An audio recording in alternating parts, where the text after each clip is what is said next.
What's up, guys? It's Stu with What the Fuck Gym Talk, and today I'm going to be talking about something that took me 10 years to accomplish, but I finally did it. I have retired as a micro gym owner. And for a lot of you guys I know that are going through this 60-hour week, 5 a.m. to 9 p.m. grind, trying to figure out how to make it work, trust me, I've been there, done that. But my goal today is to go ahead and walk you through the overarching strategy that I utilized to retire from my micro gym in 10 years. Now, I'm gonna have to glaze through a lot of this stuff quickly because otherwise this is gonna be a multiple hour-long video. But here's the good news. Those videos, the hours and hours of how I actually implemented the strategy, how I achieved the funding, how I selected the market size and the location of the building and figuring out the rent roll model and all that is gonna be available inside of Micro Gym University. Go ahead, it's probably linked wherever the fuck you're watching this, and go and get enrolled in Micro Gym University. I highly recommend it, especially if you have retirement goals or you want to get into commercial real estate and use your gym, micro gym business to fund that venture. All right, let's get into it. So, first thing we need to do, we need to make sure you understand the difference between being rich and wealthy. I've given this talk to many micro gym owners before, and undoubtedly there is always a hand that goes up and says, well, what if I don't want to do all that? What if I just want to make my money as a gym owner and, settle, run off into the sunset and that be it? And that's perfectly fine. Your micro gym can make you rich. It can make you cash. However, wealth is what you do with that cash. And what the real wealthy people do is they have plans for that cash where that cash earns them cash. Now let's look at this. Someone who is rich, maybe they've been doing really well with their micro gym or their studio, and they have $100,000 in their bank account. And that's awesome. $100,000 is a lot of fucking money. They've got $100,000 in there, they feel good, they've got that nest egg, they are in their mind, in their heads for their lifestyle, they are rich. Now, I was able to do this with my micro gym, but it didn't satisfy me. It did not create wealth for me because it's just money sitting in an account. However, if we go ahead and look at this other hypothetical individual, this is someone who also has $100,000 in the account, but maybe over the years they've gone ahead and they've got $960,000 of equity in some commercial real estate. Maybe additionally, they lived below their means and they started investing early and they've got, $1.4 or so in a portfolio of some kind of index funds or bonds and stocks, whatever it is that they're into investing, and they've got a portfolio worth $1.4 million. This is a wealthy individual. Now, right here, that $100,000 is just as worthless as this person's $100,000. But this individual has put money to work, has deployed money that actually makes them money. In this commercial real estate venture, I'm sure this individual is receiving rental income on their properties. In this venture over here, through the magic of compounding interest, they're seeing returns and growth in their portfolio year after year. So again, I want to frame this up. There's nothing wrong with not wanting to complicate your life and not wanting to, invest in commercial real estate or retire, at 35 years old after only 10 years doing this. However, there is a big difference in what you can do with your gym, because your gym can make you rich. But I have rarely, if ever, seen a micro gym owner who is wealthy just because of the money they make on their gym. I've actually never seen it. I've only seen wealthy micro gym owners because they deployed the cash that the gym made them into other assets that also make them cash. Okay, so you've got that, hopefully. Let's go ahead and take a look at some of the math behind that statement I just said. I know I'm gonna get pushback from a lot of you guys. Whoa, I can't be wealthy unless I go and do all this commercial real estate and investing stuff? No, but I'm gonna be honest. If you have a single location, independently owned micro gym, a mom and pop, that even with good annual revenue, good monthly revenue at a high margin, there's not a lot left over. It is hard to develop wealth off that one micro gym unless you deploy a strategy like I'm going to share with you what I did. Now here's an example. We've got a microgym that is doing $500,000 a year in revenue. $500,000 is nothing to frown upon. Now, for those of you guys doing the quick math at home, that comes out to around $41,000 in monthly recurring revenue. All right, so they're doing about $41,000 in monthly revenue, $500,000 a year. Now, even if they do it at a good 25% margin, which would be a solid margin for the brick and mortar fitness industry, that's going to leave them with around $125,000 of gross profit. Again, all these numbers are gross pre-tax. All right. Now, out of the 125, let's say the owner decides to take his return out of there, his draw, and he's going to pay himself $100,000 out of that profit at the end of the year, and he's going to keep $25,000 or so in retained earnings or risk reserves for, if shit pops off, if a 2020 pandemic happens, okay? So, look at this model. You're doing really good revenue, you've got a solid profit margin, and the gym owner is able to take home $100,000. It's not bad. But again, like we just talked about, that will not make you wealthy. That will make you rich. It's what we do with this money that determines whether we are ever wealthy or not. In my strategy, I did the 3 Ps. I'm gonna walk you guys through this. This is what I did in order to retire from my microgym in 10 years. First off, I decided to plan. This is not something you can just up and wake up and say, I'm going to do this today. I'm going to go ahead and buy commercial real estate and make these investments and make these moves. No, you have got to plan for this ahead of time. You not only have to plan financially and save money and live like a miser and be broke as fuck and, hoard every dollar you can to make these very expensive moves down the line, but you also have to be in tune with your market, your local city, where you maybe want to buy this real estate, or if you want to get into investments, you need to know the market or hire somebody who does. But you have got to plan. Number 2, you've got to be patient. In my story, in my journey, and I'll tell you with commercial real estate, nothing goes according to timeline. Nothing is ever on budget schedule. It's always above schedule, meaning it costs more than what they told you it was. And there's always just horrible, shitty, like around the corner, oh, you got to rezone, and oh, you got to change the streetscape, and oh, that roof needs more work. Like there's always something. So you have to learn to be patient. Okay, the first several years of owning my microgym, I was very, very patient. We grew strong and we grew steady. I did not overspend. I lived below my means, and I put the money that I was able to take home to work for me and save it for these future plans that I'm going to show you here today.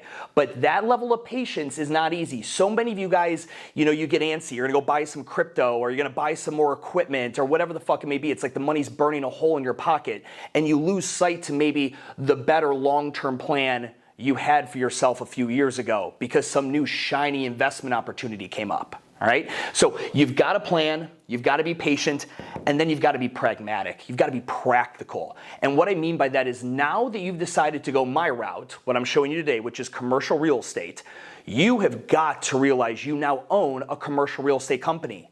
You are a gym owner, but that is not your primary business anymore, because you now have these 2 businesses, one that will make you wealthy and allow you to retire, and one that's going to help fund it, but ultimately is replaceable, as I'm going to show you guys here in a minute. All right, so plan, be patient, and be pragmatic. And just to give you guys a little how this works timeline-wise, I opened my first brick and mortar in 2010.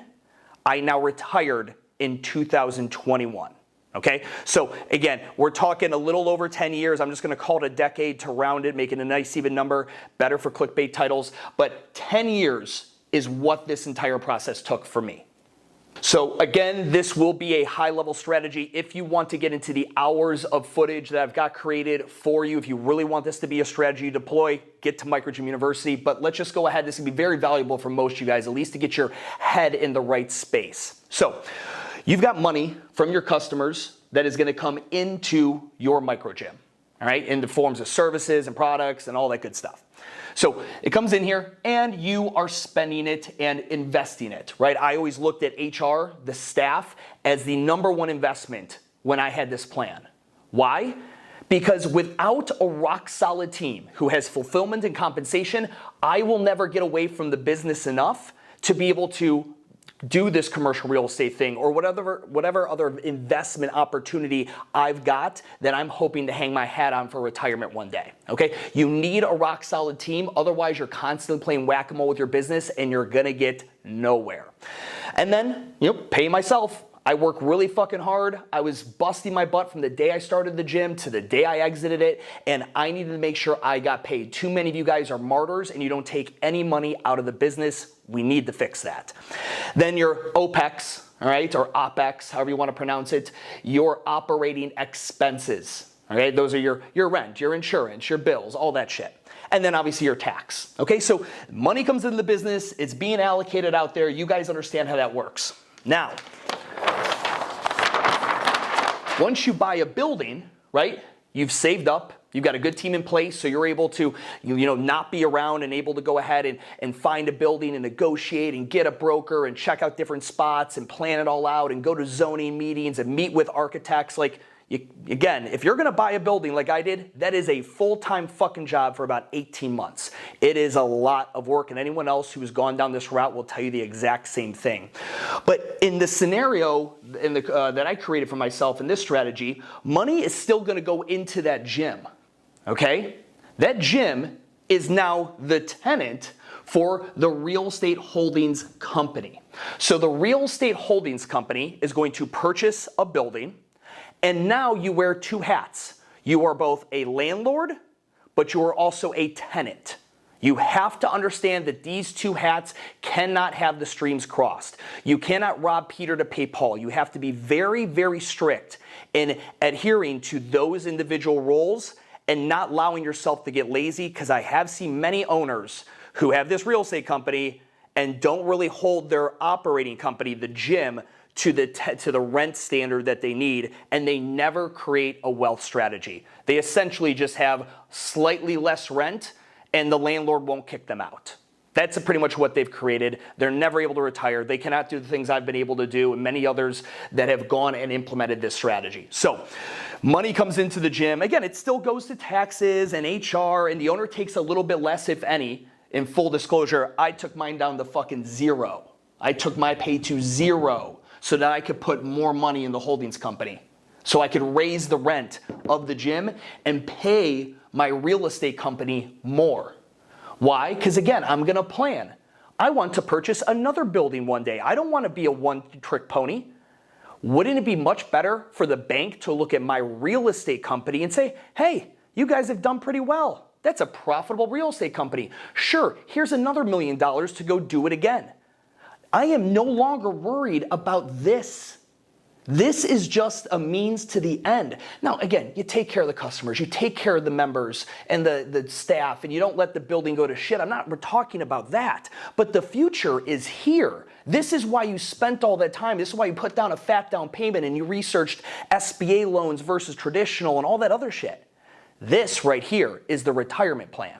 So, the money from the gym in the form of rent is going to the holdings company, and you can manipulate that. You can take your profit margins down really, really low, like I did, and as a strategy I go deep into inside of Microgym University, and I make it so that my real estate holdings company has fatter margins. Now from there, let's just look at the exact numbers. These are pretty highly accurate numbers, okay, for my exact scenario. I purchased a 10,500 square foot building.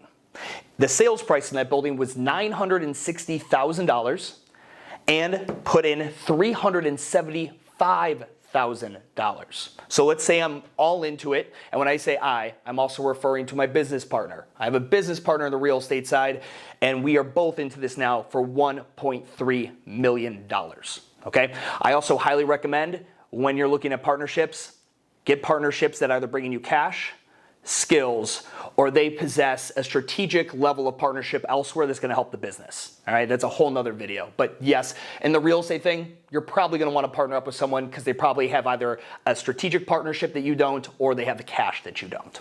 All right, so all in, that 1.3 million comes out to a mortgage at right around $7,000. I've got a more precise number on the next page, but these are the actual numbers of my exact strategy. All right, now this is how I executed it. All right, so we've got my real estate holdings company here. Now, at that $7,000 a month mortgage, which was actually 7131, I'm paying $8.15 per square foot. Okay, that's what the real estate company is paying in order to make that mortgage payment. So, in order to create a profit as a real estate company, I charge my gym $13 a square foot. And some gym owners are like, whoa, why don't you just charge yourself the bare minimum, man, and get really low rent? Because, fuckface, let's refer to 5 minutes ago, you're no longer worried about the gym as your end-all be-all. It's all about the holdings company if this is the strategy you've taken, okay? So we don't mind what happens to the profit margin here by increasing rent, because we need this guy to be our launch pad for retirement or other opportunities. So at $13 a square foot, that comes out to around $11,375 per month in rent. And when you subtract what you make in rent, or you take what you make in rent and subtract what the mortgage is, that comes out to gross revenue per month of around $4,244. Let that sink in for a second. You are in your gym making money. You are paying rent to this holdings company, your company, and both companies are now cash flow positive. So you're making money in your gym, you're making money in your real estate company, and the money you're making in the real estate company isn't life-changing, right? And this is all gross. This is pre-tax, pre-insurance, pre-all that. But there's a little bit of profit there. It's not bad. Not bad for your first go at it. But here's what you're waiting for. Here's what I was waiting for. I'm waiting for the area that I picked and I chose to purchase this property. I'm waiting for the gentrification. I'm waiting for the new development. I'm waiting for all the cool shit to move in and for property lease rates to rise. That's exactly what I'm sitting there and waiting for. So in the meantime, I'll make my money with my gym. I'll make money with my real estate company, and I'm going to sit and wait. And I waited and I waited. I moved into my building on April 1st, 2017. 2017, kids. This is 2021. And I just signed a 10-year lease with the numbers I'm going to show you in a second that allows me to not have to work anymore. I'm going to keep working. Don't worry. I'm going to keep making these videos, and we got a couple other things in the works. But if I didn't want to, I wouldn't have to. Now, check this out. Let's say your holdings company, your real estate company, gets a phone call one day, and there is a new tenant, a new business that wants to rent your building, the whole building. And let's say the numbers worked out like this. You've still got your $7,131 a month payment to the bank you got to cover. Okay, again, still $8.15 per square foot. But this new tenant is coming in, and maybe they're from New York, maybe they're from California, maybe they're from somewhere where rental rates are real high in the 40s and 50s. And they come in and they make an offer of $32 a square foot. Remember, go back a second ago. What was I paying? $13. Now we're up to $32 a square foot. They want to take the whole building. That's going to generate $28,000 of rent every month. Once we take out the mortgage, our gross revenue per month, $20,869. Again, gross, pre-taxes, insurance, but if you're smart, you set this up as a triple net lease and you make the tenant pay for that stuff. But again, more of that in Microgym University. Guys, do you see what happened? Right? This overnight success, 10 years in the making. I went from 2010 having this lowly microgym with maybe 20 clients, making a whopping 4 figures, to now, in 2021, being able to generate over $20,000 a month in rental income, plus all the other stuff I have going on as well. So this, my friends, was my strategy. This was my plan to retire from my microgym. And if some of you guys are like, well, why didn't you just let your microgym make you all the money if you're so Mr. Smart Guy, tell us what to do guy? Like, why don't you let your gym? But dude, show me the fucking microgym that pays the owner 20 grand a month for mailbox money. You know what I mean when I say mailbox money? I mean, I don't have to do dick. I don't have fucking staff. I don't have retention. I don't have sales. I don't care if there's a COVID. Well, I kind of care if there's a COVID, but listen, you get the point. This revenue here, the amount of effort that has to go into generating it is fucking nil compared to the grind that I know and you know all so well of owning a microgym. And it's a grind I've loved for a decade or more. It's something that I will always be a part of me. It's something that I hope you are still enjoying today. But if you ever want to be standing from where I'm standing and being able to talk about those glory days and the grind days and rolling up the bay doors and busting your ass, but then standing on top of a fucking piece of earth that you now own that is now generating you high earning monthly revenue, this is the strategy that I recommend. Guys, if you have any questions on this or something you want to deploy for yourself, please reach out to me at WTF Gym Talk on Instagram. I'll be more than happy to talk with you about it. Thank you so much for listening to my story, and keep showing up and putting in the smart work, not just the hard work, so that you too can have this one day. All right, guys, thanks.